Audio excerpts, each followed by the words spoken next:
SCORM Cloud account, and I'm looking at my library page, and I'm going to click on my course. And then up here in the top right-hand corner, there's a share button. I'm going to click share, and then the first option is invite.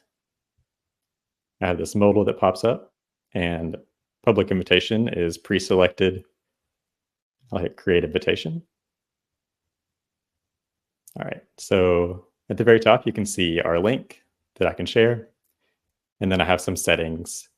The first one is this invitation currently open to new learners. I can close it so that when someone new attempts to use this link, that they won't be able to get into the content or create registration.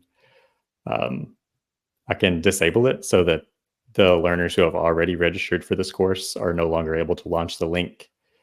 And then our last setting down here, if I only want the link to be valid until a certain date, I can type that date in and the link will disable itself after it hits that time.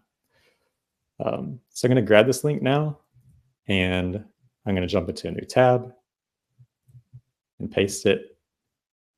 And this is what the learner will be met with whenever they click on their link. So I'm going to go ahead and provide my email address and say, okay, take me to my training. And when I click this button, that's when the registration is created. All right, and you can see our course here. Getting ready for a blizzard, and we can choose which items we would want whenever we're prepping for a blizzard.